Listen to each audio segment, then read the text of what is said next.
All right. Next episode, day 3, recovering the raw. 90 meetings in 90 days. Me getting clean after getting out of prison last week, Thursday. Today is Monday. Getting out of jail, rather. I got out of jail. I ain't had nowhere to go. Was homeless. No nothing. But I knew that I wasn't going to get high. I knew that the getting high thing was over with for me. So I had to figure out a plan. I went to this place called Solutions. I thought they had a place for me in a transitional living house, or a sober living house. But I think it was taking longer than what they expected. I kind of got out before they was ready for me, so I had to figure something out. I mean, it could have been easy for me to just go somewhere where I could have slept at, but everywhere I go is people that's using drugs. People I know use drugs. That's like I don't. That was the point in my life where I realized I done lost all my clean and sober friends. I really ain't had nobody. So I told myself if I had to sleep on the streets that night, that I was gonna stay clean. I went to the Salvation Army. Lisa hooked me up with some applications for jobs and things like that. And as I was leaving, she said, "Hey, you want a blanket just in case you?" Because she knew how serious I was. That if I had to sleep outside to stay clean and sober that night, I would. Luckily, my wife found a spot for me by this old guy house, Tom. We stay there. They don't do no drugs or anything, so I stayed there and it was cool. Next day, went around, taking care of business, got IDs and got all type of stuff done, and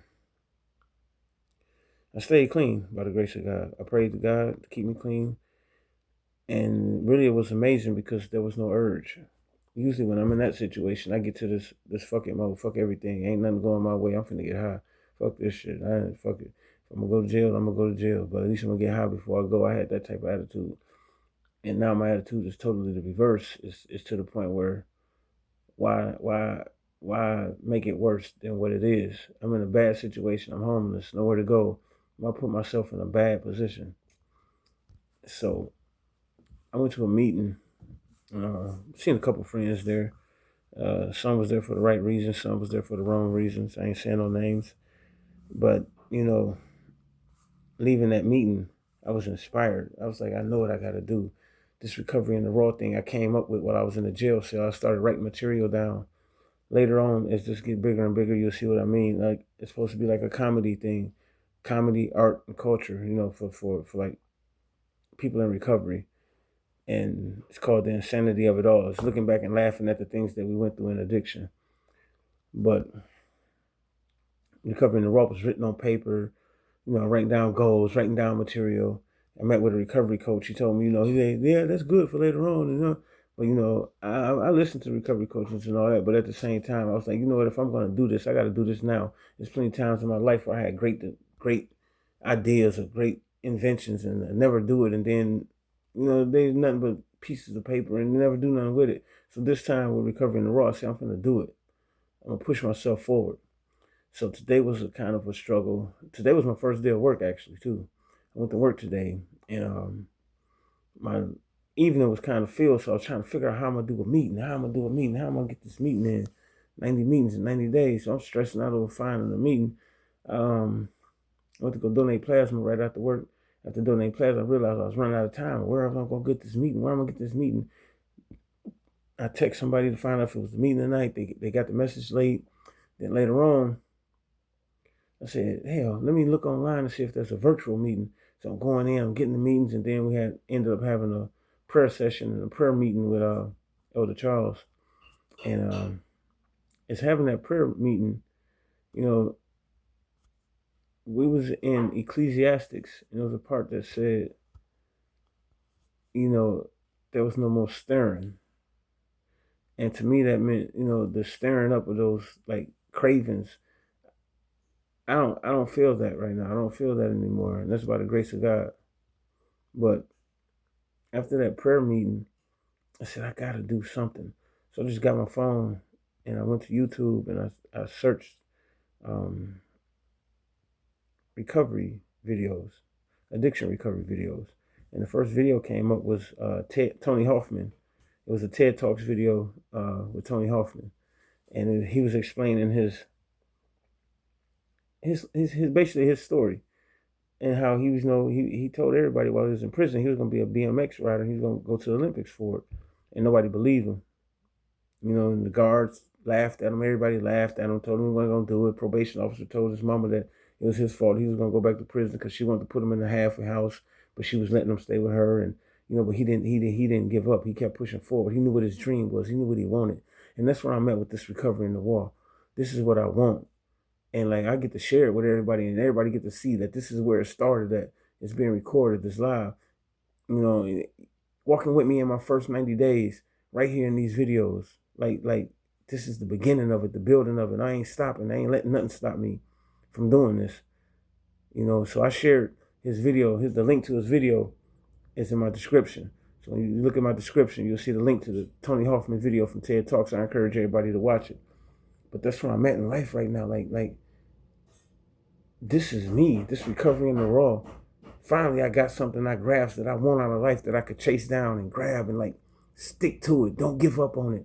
Because going through this addiction thing, I've had plenty ideas. I've had plenty, and I never do nothing. Oh, when I get out, I'm going to do this. When I get out of rehab, I'm going to do this. When I get out of jail, I'm going to do this. When I get out of and never do nothing. Get out, get a job, get money going, and relapse. And it's just like repeat, same thing over and over and over. I've seen this movie too many times. But now I've actually found something in life that I want. No codependency involved. No relying on somebody else. This is all me. This is all what I want. All what I want. And I think it's helping me stay focused and stay clean because there's been situations I've been in since I've been out. And even though it's only been 3 days, the urge ain't there. The urge ain't even there because I finally got something I grabbed hold of that I did. Something I could say that I built. It might not be the best. I'm not be number one right now, but hey, I'm going to get there. But watch this. Addicts. Recovery in the raw, when I say real addicts world, it made me realize the real addict is like I say, I ain't, you do got people got 20, 30 years. I'm not talking about them. I'm talking about us with less than a year. I'm talking about us that's starting fresh. I was talking to somebody the other day and I said, man, you know what?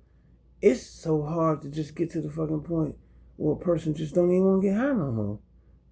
It's hard to get to the point where a person clean. Usually it only happens if you go to jail or something happens, go to hospital or jail or something like that.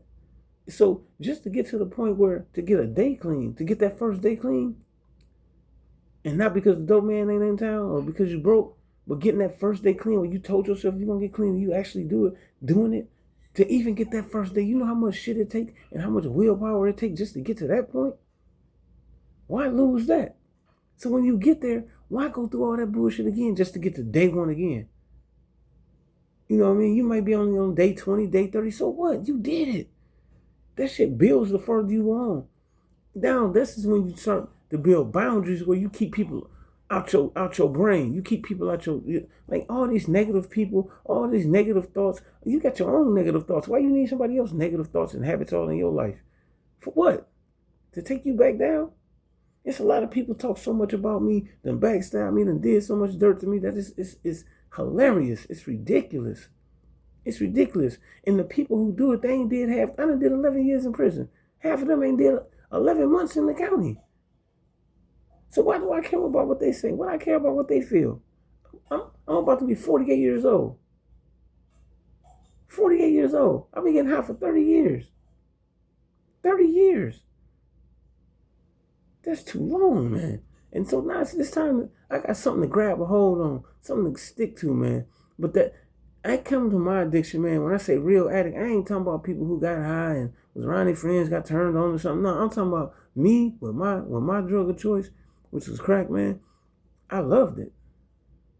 I loved it. And I can't even believe I'm making a video and saying this out in public, but that's how I know I'm done with this. That I can actually come out and admit that I loved it. I loved it. That was my wife. That was my wife. So of course, when you going through the early stages like I am right now, yeah, it hurt sometimes. I lost my wife. That addiction to crack was my wife. That crack was my wife. That was my everyday, my all day. Every day, all day. Sometimes I try to dress or act like or, move around like I wasn't getting high, but I was getting high the whole time. 30 years, man. 30 years. Yesterday, the 13th, July 13th, my son's birthday. I texted him and told him, I said, I love you. I know I ain't been that much in your life, but I love you. One thing they can't take from you is that you're mine. I created you. That's one thing that can't nobody take from me. I created them. They can claim a bad father did this. Okay, yes, I did. I wasn't there. Me and his mom were separated. She was an alcoholic. I was an addict. We couldn't get along. And now she passed away. And since she passed away, he ain't been talking to me. But it hurts. But still, I can't even let that hold me back. And that hurt me so much not to be able to talk to my son, that he won't call me. But hey, you know what? Those outside things that will try to take you down when you're in the state that I'm in right now. When you get to the state where you want to do so good, you got things going for you, is something gonna come around and turn you down. This is last weekend at church. My friend, her and her boyfriend got into an argument over something, and I told her, you know what? That's because you're doing good. You're vulnerable because you just got out of one place, you moved into a new place. Now you all on your own. Now you back into the real world. You ain't back in the comfort zone. You ain't back in the sober living house. You're on your own. So yeah, the devil finna come at you in all type of different ways to try to get you to break down and get high again. Man, keep what you got. If it's a day, if it's 2 days, if it's 3 hours, it don't matter. Keep what you got and build on that. And that's what I'm doing right now. I only got 3 days, but you know what? Guess what? I'm building on it. And that's why I'm recording, so everybody can see. This is like, we go to these meetings, they say, well, how'd you do it? Well, I'm showing you how I did it. I'm showing you how I'm doing it. This is how I'm doing it. And like I say, I wasn't a regular addict. I was bad, man. I was bad. It ain't a crime I committed that they ain't had no, you know what I mean? I got a robbery charge in Oklahoma. I live in Wisconsin. That's how far that dope took me. I'm in prison in Oklahoma. I don't know nobody. I don't know nobody in Oklahoma. I do now. But then I didn't. For what? Chasing crack. Albuquerque, Houston. I'm running around all these places. I don't know nobody in these places. I'm in the ghetto in each one of these places. Traveling with a carnival. Going to get everybody crack in the carnival. They scared to go in the hood. I grew up in the hood, so I'm like, hey, I got this. So I'm thinking I'm the man. I let that build my ego. And it led me to a robbery charge. More time away from my kids. More time in prison. More time doing crazy stuff. You know what I mean? So, like I said, 90 days and 90 meetings in 90 days. I ain't make it to a meeting, but I consider what I did tonight as a meeting. I went to the prayer meeting and I got my TED Talks in. Some people might not agree with that, but I'm taking it as that because every day I'm doing something towards my recovery. I'm not going to just sit back and be like, oh, I'm in recovery, and then just sit back and just think a miracle is going to happen. No, I'm going to put the work in to do this. So, recovery in the raw. This is day 3. It get better as we go, and I thank you guys for traveling with me. Subscribe and like these videos too. Love.